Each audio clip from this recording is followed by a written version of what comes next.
يا سلام، نعمة كبيرة انك تكون اهلاوي. بسم الله الرحمن الرحيم، اهلا بكم اعزائي المشاهدين في حلقة جديدة من برنامجكم الكورة مع ميج. النهارده كانت مباراة النادي الاهلي الاولى في كأس العالم للأندية مع اوكلاند سيتي، واللي انتهت بفوز النادي الاهلي 3-0.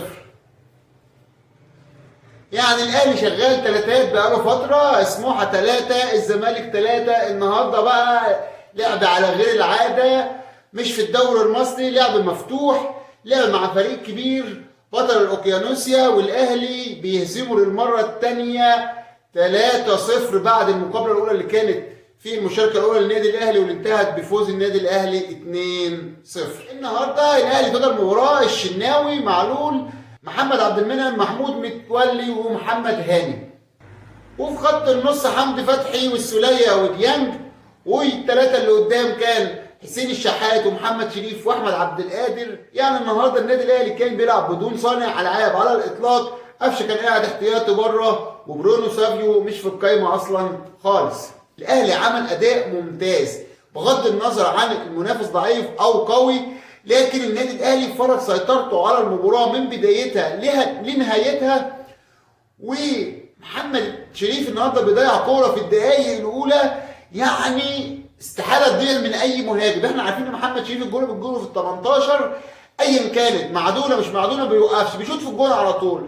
عمل كده فالكوره طلعت بره، لكن قبل نهايه الشوط حسين الشحات بيفك الاشتباك وصاروخ من على ال 18 يحرز بيه الهدف الاول للنادي الاهلي، وبينتهي الشوط الاول 1-0 للنادي الاهلي. نزل النادي الاهلي على غير العاده، مسيطر سيطره تامه على المباراه يمين وشمال. الكرة لما كانت بتروح مع اوكلاند سيتي بيباصوا كتير في خط الظهر، ويمين وشمال وشمال ويمين، ويرجع ويطلع ونرجع تاني، استحواذ سلبي. لكن النادي الاهلي كان استحواذه ايجابي 100%، وقدر يستحوذ على المباراه من بدايتها لنهايتها، وخصوصا في الشوط الثاني اللي النادي الاهلي احرز فيه هدفين وضيع جمله من الاهداف. الجون الثاني انفراد ولا اروع عليه محمد شريف، وحط الكوره في المرمى. الجون الثالث بقى والتريكه اللي عملها كهربا بعد ما نزل، وكان عمل الحركه دي في الماتش اللي فات بتاع الزمالك لكنها ما ظبطتش، وعمل الكوره بالكعب للبيرسي تاو بيحط الهدف الثالث للنادي الاهلي. النادي الاهلي جاب 3 اجوال عالميه، 3 اجوال ملعوبه، ولكنه اضاع مثلهم من الاهداف.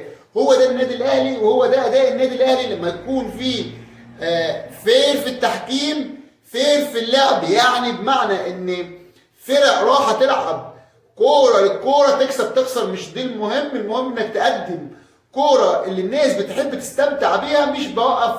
مش برص الفرقه في نص الملعب والنادي الاهلي يقعد يحاول يمين وشمال انه يجيب جول والدنيا مقفوله وتحس ان الكوره بطيئه وواقفه. انما النهارده بنشوف لعب مفتوح ولعب سريع، نظرا الى الفرقتين جايين يمتعوا جمهورهم، سواء كسبوا او خسروا بيمتعوا جمهورهم. وده اللي حصل مع النادي الاهلي النهارده لما لعب مباراه جميله جدا وكانت مفتوحه، وقدر يجيب 3 اهداف يخلص بيه المباراه 3-0.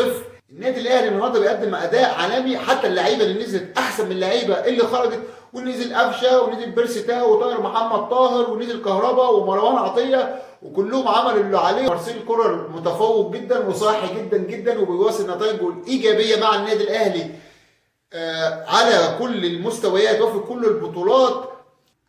الف الف مبروك للنادي الاهلي، الحمد لله انك اهلاوي، افتخر ان انت اهلاوي. النادي الاهلي بيمثل مصر لتامن مره في كاس العالم للانديه، حاجه جميله جدا واداء مشرف جدا من النادي الاهلي.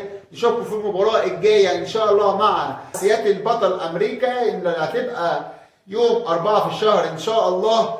اتمنى الحلقه تعجبكم. اصحاب وحبايبي اتفرجوا على الحلقات، يا ريت تتفرج على الحلقه للاخر وتشير الفيديو على اي منصات التواصل الاجتماعي.